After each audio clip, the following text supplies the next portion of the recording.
12 years ago, the market was totally different.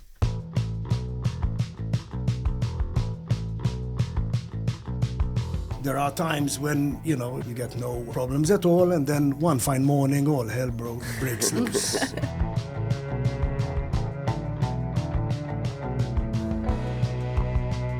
What skills do you think that you need to develop to become a good property manager? Well, I think not having a background in property, it's like a cold shower, you have Of course. to snap up that. And obviously you need help, you need resources. Hello guys, welcome to the second episode of The Pure Street, and today with us a super special guest, he who works as a property manager and director of a company, Chris. Welcome. Well, thank you so much for the invitation, much appreciated. I mean, feel free to pose any questions to your heart's desire, so I expect any questions which you would like to pose. Thank you, Chris. And in the beginning of all, you have been a property manager for 12 years? Yes, for 12 years. And how was this beginning for you? Well, actually it was a complete change because I'm an auditor by profession and I still am an auditor. Mm-hmm. But I had a client who had invested in property in Malta and he wanted to obviously get some form of return from the property. And the logical choice was that I would take on the directorship of the company, okay? Keeping ownership and directorships distinct, separate, and I manage the company. So obviously, I would imagine 2012 we started renting the different properties. Mainly, it's a block of 8 apartments in St. Julian's and another 2 apartments in Porto Maso. Well, I can say that 12 years ago, the market was totally different. Price-wise, client-wise, everything was different. It was unregulated, Nowadays I would ask you that. How differences you have faced along these 12 years as a manager? Well, let's say it was always a challenge. I always found it a bit challenging because, obviously, not having a background in property, it's like a cold shower, Of course. to snap up that. And obviously you need help, you need resources. So basically what I started doing was obviously with the help of estate agents, getting the clients over and then managing the problems which crop up on a daily basis, If, the business, the property rental market has its peaks and troughs. There are times when, you get no problems at all, and then one fine morning, all hell breaks loose. All the properties. All the problems, decide. yeah. So basically, that's it. So there's quite a logistical challenge in the rental market. But mainly, what changed, I think, the way it migrated from an unregulated scenario to a regulated one, which I prefer personally. Of course. Although I must say, personally, it didn't affect me at all because I always treated the tenants in a good way. Nice. First of all, the property belongs to third parties. I am a steward, I'm a custodian, so I have to be very careful. So I used to treat the clients in such a way that obviously what is theirs is theirs, what is the company's belongs to the company. So realistically, I never encountered any particular problem. You have these moments where you have tenants who can be a bit difficult, but that's life. Yeah. of course. What skills do you think that you need to develop to become a good property manager? Well, I think the main skills are, managing resources, managing human resources, and managing obviously also the way tenants think as well, because tenants have their rights at law, and tenants are human beings. So you have to manage that factor. When it comes to managing the human factor, it's not easy. Yeah. This is what we face, right, Zach? Like dealing with people in general, I think. Yes, as a real course. estate agent, as a manager. Yes. Very difficult, actually. You I have to find be able to put yourself in all situations. in all situations. And you have to empathize as well. With other, of course, You can't be one-sided. You have to all sometimes You have to understand put yourself in other in people's their shoes. situation, you know. So, And the laws helped? in my opinion, personally, the law helped, but I think there's more that should be done. Yes, of course. I mean, From a legal perspective, exactly. definitely, the housing authority has to pull up its socks, in my opinion. Any examples you would Oh, like yes, to? definitely. I have a classic example. Insurance. Insurance cover. The company has been paying year in, year out, quite a hefty amount in insurance premiums to adequately cover the property, third parties, and the tenants as well. But then you have a market where you have these landlords who are happy, they're in it just for the money. The money is important. I mean, it's the most course, important thing. But then you also have to realize that if something goes wrong with the property, what are you going to do with the tenants, for example? A case in point. My daughter was renting an apartment with her friend, basically, and a fire broke out. Things happen, Yeah, all these things which happen. destroyed all the apartment and their personal belongings. And they ended up destitute. They couldn't live in the apartment, Of so they had to course. go back home. Now, imagine that this incident happened to let's call an expatriate. What is he going to do? He has to fly back home, because obviously home is not in Malta. I mean, Exactly. Yeah. his family are abroad.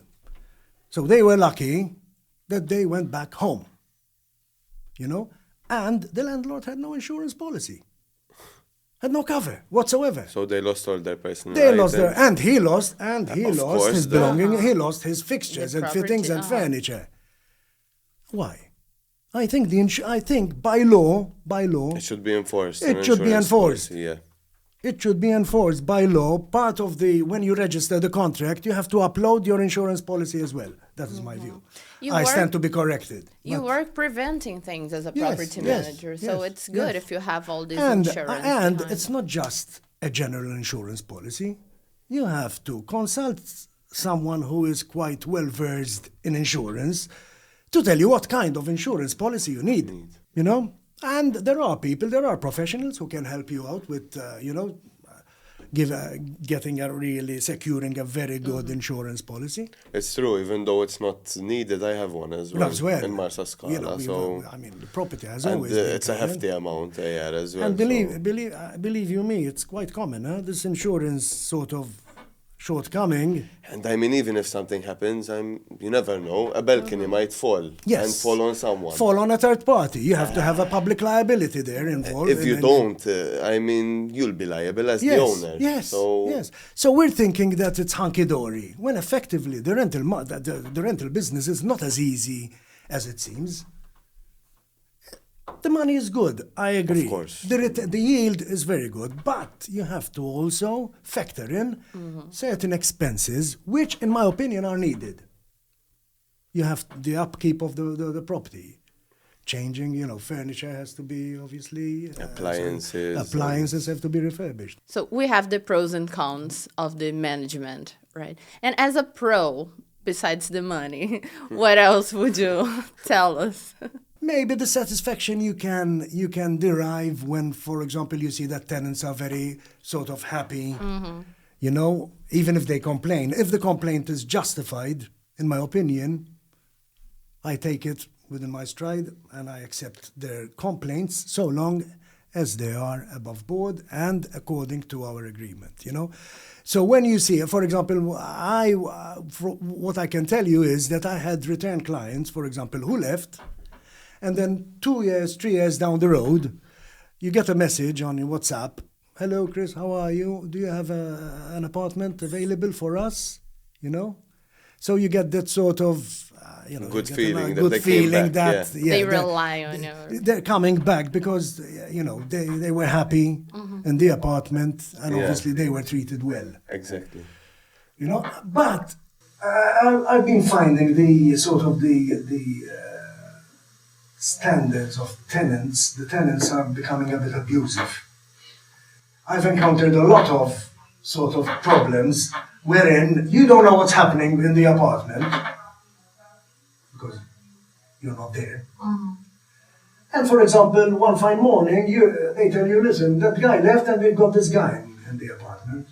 When, effectively, pre-2020, that was condonable, as in, okay, fair enough, a new contract, but you didn't have a contract registered with the authorities, you have to cancel it, etc. So it was more flexible.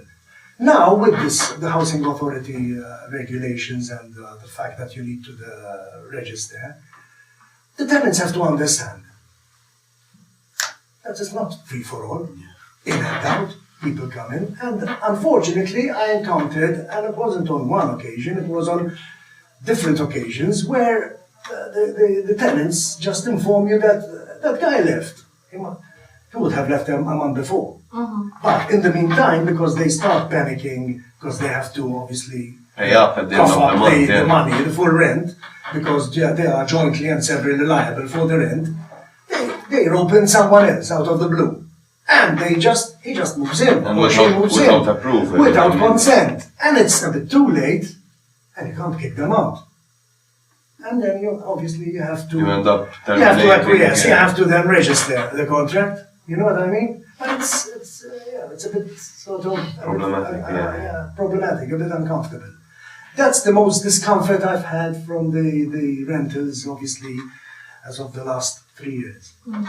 2004 years, 2020. 2020 we have before the COVID, introduction. it was a bit different. It was a bit Yes. different. But then in 2020, obviously, we had to start registering the contracts. Okay.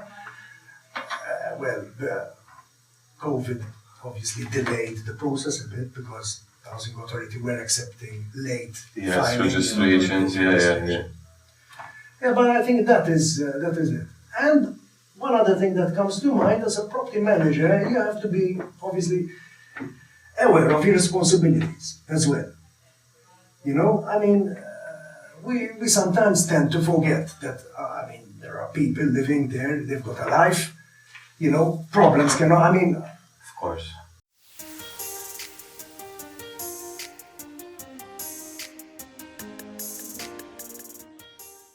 At one point in time, I had a situation whereby a tenant was going to commit suicide.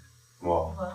Apparently, she phoned her colleagues at work, you know, and you can imagine police cars arriving in front of the block of apartments. You know, it was, they had to institute, they had to take her. And you were on site? I was there. Yes, You were yes, on yes, site, yes. I was there. You know, I used to be in. Yeah. I used to be in one of the apartments.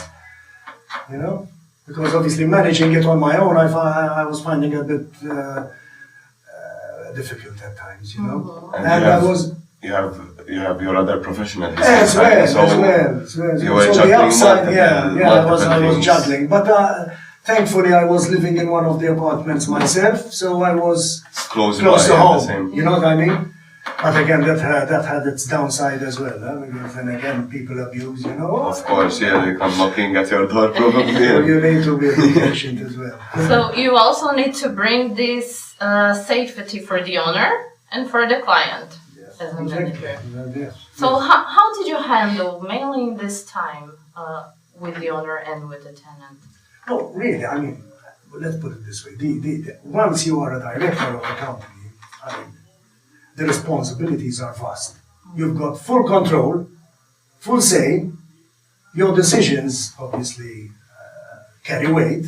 But then at the end of the day, the profits, you have to obviously then discuss the profitability of the venture with the owners. That's what they're interested in. Of course. They're interested in, obviously, the return on capital. So again, you're like a sort of bridging between the business itself and the owners. In Malta, most companies mainly are managed by the owners themselves, you know? Yes, of course. It's quite, but It's quite rare to find. but there are companies whereby the ownership and management are separate. That's how it all started, the concept of a limited liability company. That's how it started. People used to invest money and they used to rope in directors to manage the company. And then obviously once a year, they meet up for the annual general meeting All right. and they discuss the accounts. So this is one of those companies whereby the ownership and management are sort of divorced, so to speak, They're Exactly. completely distinct. But then, obviously... Because in Malta, most of the owners are the directors of the company themselves. Yes. In Malta, most of the ownership of the companies, then they act as directors. But it's not always the case, huh? Most companies quoted on the stock exchange, obviously, follow this principle, of course. So most of the owners, you said most of the owners are also directors. And they also In manage. Malta, yes. yes. When they open a company, When they open a usually company- they're listed as a director. They act as directors as well. But in this situation, no, you've got ownership and directorship completely distinct. Which puts a lot of pressure on the director as well. Exactly, yeah. Because it's not his money. You understand? And why do you think that the owner should hire a director or a manager to manage their business? I mean, It depends on their interests, I think, yeah. Because maybe the owner is not from Malta. Maybe the owner has other more lucrative Yeah. business to manage, and Yeah, he says, exactly. okay, this portfolio, I'll sort of, I'll appoint a Assign person it. of trust to manage the concern. You know? Is there any other specific story that you remember that you've been through? The constant nagging and fighting between different cultures as well, I must admit, yes. Sometimes when you've got because the rental market mainly is, you've got people share, or rather three different individuals, and they decide to go and live and share the Together, cost. Makes sense. Economically, from a financial perspective, it makes sense that they share the costs.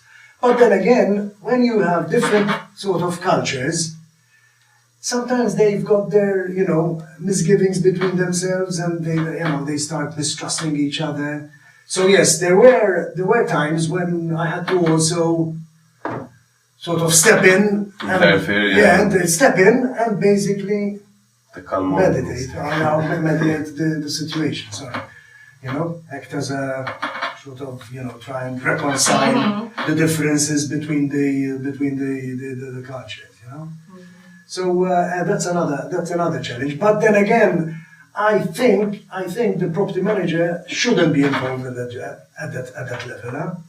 I'm telling you what happened to me. It doesn't mean I'm saying that the property Of course. manager should step in. No, but I ended up being sort of engulfed with in some. And of course, when you're living there at the same time, Yes, I think- without wanting, without wanting, you're there's- involved because you can hear them. You can. Yes. I mean, it would be another factor like me, the one that I manage. I'm never inside it, so I would Exactly. never know if someone's having an argument. The problems that I sometimes have is when they fight between them. So like a flat with another flat. Then they'll contact me. Again, Then they'll contact me. Good point. It happened there as well, because obviously since the upper are overlying each other, Exactly. Then you get sort of the one underneath complains that the tenant on top is, you're sort of making noise making or too much noise. 3 a.m. Yeah. But then again, I really don't think that is the responsibility of the property manager. They have to manage their internal, exactly. As if you were living in your own, I think. No? They have to manage their relationship between each other, between themselves. They have to manage it out and balance out their differences. That's the way I see it. But unfortunately, I ended up being sort of involved. But I used to avoid it. I mean, there were times when I told them, listen, discuss between you, solve it, and that's it. That's awesome. That's awesome, great. And what recommendations would you give to people regarding the property managers? To property managers, Yeah. I mean, definitely you have to look for good tenants. I think that is crucial. For me, that's the most important thing. When you have good tenants, by good tenants, I mean, even obviously, maybe you will have to ask for financial background, whether they can afford to pay the rent, you know, sort of like you do a due diligence on your tenants. Yeah. Something which I admit, at times I failed. At times I failed to do, you know, to actually go into the details of certain tenants. And then obviously what happens is 2 months, 3 months down the road, you're faced with certain problems. Yeah. So this is where us as agents come in as well, because Yes, we can be the yes. ones to help the owners and property managers find the best clients, obviously, for them that match their client criteria, obviously. Yes, Because absolutely. I mean, especially when I'm calling owners, it's the first thing they ask. They ask you like what type of client you have. From where is he? What's his job? What's his background? Yes. So it's always important to know your client. Yes. KYC. I think that fact-finding exercise, I mean, I think the agents should chip in, should Yes, help, of should course. help course. the owners, the property managers. Yeah, I think they should help rather than just looking at the you know, the rewards of the commission that are Exactly. earned. I think they should sort of, you know, look at a client deep, you know, do a deep dive into the background of the client, etc. You know. This is how I see how important is our job. Yes. Separately and together. Yes, yes. I think it goes hand in hand. I mean, without the help of an estate agent, I can tell you that you can start losing. I mean, you can start distancing yourself from the market. Something which happened to me as well. Just roll over the contracts, and then one fine morning, you know, you got some advice from an estate agent, reputable estate agent, and then you're aware of the market, you know. So I think the role of an estate agent in the rental market is immensely important. But not just obviously to, I mean, earn some form of commission. There has to be a bit of a responsibility on the part of the estate agent, wherein, you know, they get you the good clients, not just, you know, the run-of-the-mill. But then there's another key factor. When you have the good clients, and I mean, you have a good relationship, and they do multiple years, you're still obliged to only go up by 5%. By 5%. I mean, and you have a good relationship, and you tell them I'm gonna terminate 3 months before to put up the rent. It's not that nice, and sometimes they tend sometimes they tend to take it against you, the tenants. Yes, So yes. Sometimes when you go down that road It's not wherein easy. you terminate the extant rental agreement you have with tenants, and you terminate it according to law because you want to obviously increase the rent. move with the market. And I mean, not generally, move with the market, you know? Mark to market, basically. we're not doing something. No. It's a bit, that can get a bit touchy. you And know, of it's course, sensitive. you put yourself in the client's shoes because they have maybe the same wage that they had last year. Exactly, Or, yes. You know, you have to understand everything, but still, case in But then point. you have to also understand that, yes, I mean, the investors want their return. Exactly. The investors want their return on And you can't undervalue their property. No, as your absolutely. job is to maximize the. Yes.